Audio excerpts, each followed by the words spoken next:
میووں کو زمین سے اٹھایا اور اس کو کھانے لگی.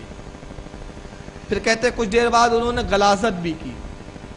تو میں نے کہا یہ غلاظت اور یہ تعفن سے تم بچتے کیسے ہو؟ کہا رکو ابھی یہ بھی دکھ جاتا ہے. پھر اللہ نے کچھ اور پرندے بھیجے جنہوں نے ان غلاظتوں کو کھایا اور ہوا میں پرواز کر کے غائب ہو گئے. اس کے بعد فرمایا، پوچھا مخدوم اشرف نے کہ تمہاری موت کیسے ہوتی ہے؟ کہا جو ہم میں سے شاخ سے ٹوٹ جاتا ہے یہی ہماری موت ہے. جیسا کہ پھل ٹوٹ گیا یعنی ختم. درخت سے جب تک لٹکا رہے گا کئی دن تک سڑے گا نہیں. درخت سے جدا کر لو زیادہ دن نہیں رہ سکتا. مخدوم اشرف فرماتے کہ اس مخلوق کو بھی میں نے دیکھا. تو ایسی بہت ساری مخلوق کے سفر انہوں نے لطائف اشرفی میں بیان کیے. بہرحال اس کا موقع نہیں، لیکن بتانے کا مقصد یہ ہے کہ اللہ قادر ہے کہ درختوں سے انسان پیدا کرے. یہ ممکن ہے. اللہ آسمان سے بارش برساتا ہے.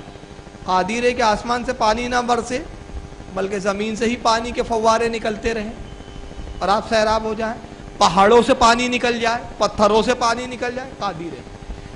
لیکن کچھ چیزیں اللہ کی ذات کے لیے محال ہے. جیسے اللہ اپنے لیے بیٹی نہیں رکھتا، بیٹا نہیں رکھتا، بیوی نہیں رکھتا. اللہ کی کوئی بیوی نہیں ہو سکتی، یہ محال ہے اس کے لیے. کوئی یہ نہیں کہہ سکتا اللہ قادر ہے ہر چیز پر تو اللہ اس پر قادر نہیں کہ اپنی ایک بیوی بنا لے.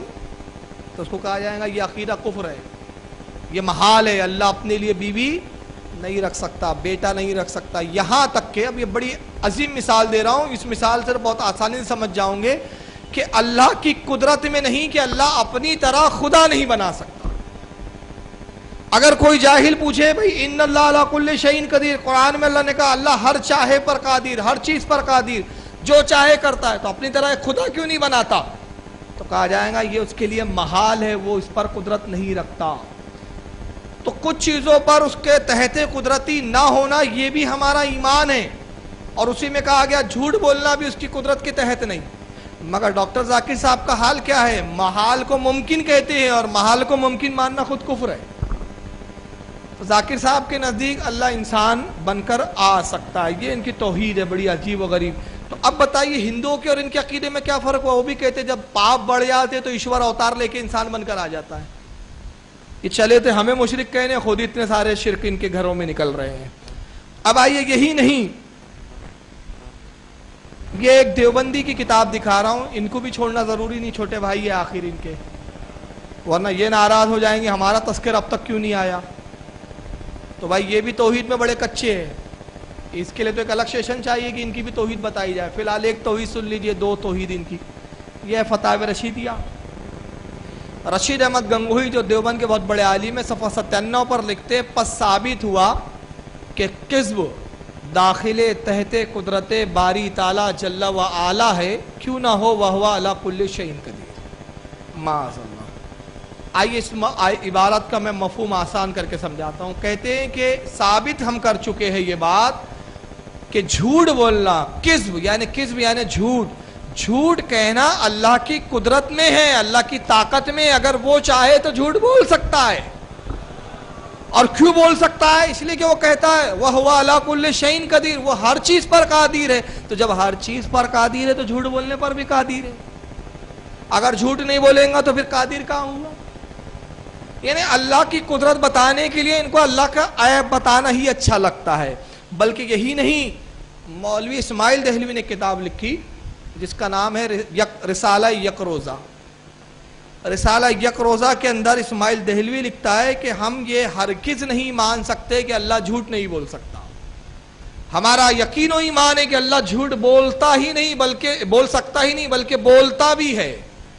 اور وہ بولے اس لیے کہ اگر اللہ جھوٹ نہ بولے تو بندہ تو جھوٹ بولے، اور اللہ نہ بولے تو بندہ قدرت میں اللہ سے بڑھ گیا. تو اللہ کو اگر قدرت میں بندے کو بڑھانا نہیں ہے تو اللہ کو بھی جھوٹ بلوانا پڑے گا. اسی پر اعلیٰ حضرت نے جب حکم کفر لگایا ان پر تو محمود الحسن نے کتاب لکھی، اسماعیل دہلوی کے شاگرد نے. اس کتاب میں وہ لکھتے، جہد المقل نام ہے شاید اس کا. اس کتاب میں وہ لکھتے محمود الحسن، مولوی احمد رضا خان صاحب آپ کہتے ہیں اللہ جھوٹ نہیں بول سکتا. ارے اللہ تو جھوٹ ہی نہیں، اللہ تو بہت چیزوں پر قادر ہے. اگر وہ چاہے تو زنا بھی کر سکتا ہے، غیبت بھی کر سکتا ہے، چوری بھی کر سکتا ہے. تو اعلیٰ حضرت فاضل بریلوی نے اس کے جواب میں کتاب لکھی جس کا نام ہے سبحان الصبح. اور اس کتاب میں پھر رد کیا، کہا ہمارا پروردگار، ہمارا رب جس پر ہم ایمان لاتے ہیں وہ جھوٹ سے پاک، غیبت سے پاک، زنا سے پاک۔ دیوبندی اور وہابی جس کو خدا مانتا ہے وہ ان کا خدا ہوں گا جو زنا کرتا ہوں گا، وہ ان کا خدا ہوں گا جو غیبت کرتا ہوں گا، وہ ان کا خدا ہوں گا جو چوری کرتا۔ ہمارا خدا پاک ہے۔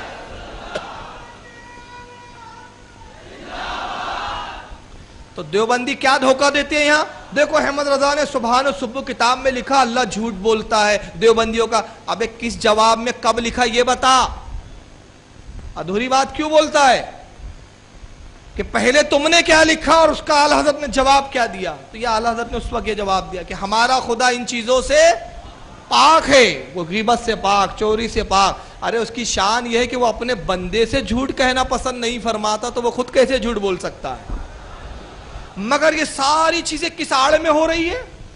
اللہ کی قدرت کی آڑ میں۔ چنانچہ ڈاکٹر ذاکر اللہ کی قدرت کا اظہار کیسے کرتے آئیے اسی کتاب concept of God in major religions,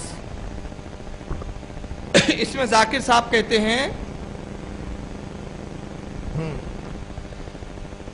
God can be unjust if he wants، کہتے اگر خدا چاہے تو وہ ناانصافی کر سکتا ہے۔ یہ خدا کی تعریف ہو رہی ہے۔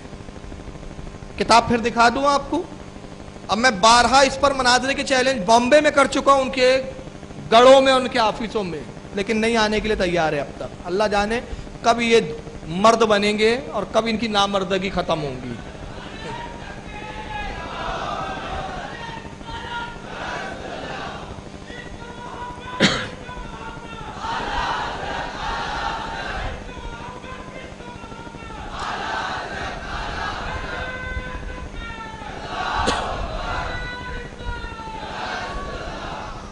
کہتے God can be unjust if he wants, اگر خدا چاہے تو ناانصافی کر سکتا ہے، ظلم کر سکتا ہے۔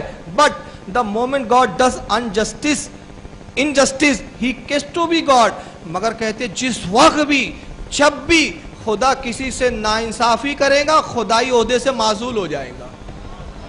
پاگل ہے کہ نہیں؟ میں تو اس کی کتابیں پڑھتا ہوں اور اس کے بیان سنتا ہوں تو مجھے لگتا ہے روئے زمین کا اس وقت کا سب سے بڑا پاگل ہے۔ اٹک اٹک کے تو اچھے سے تو بول، ہیکل ہیکل کے، لٹک لٹک کے گھے۔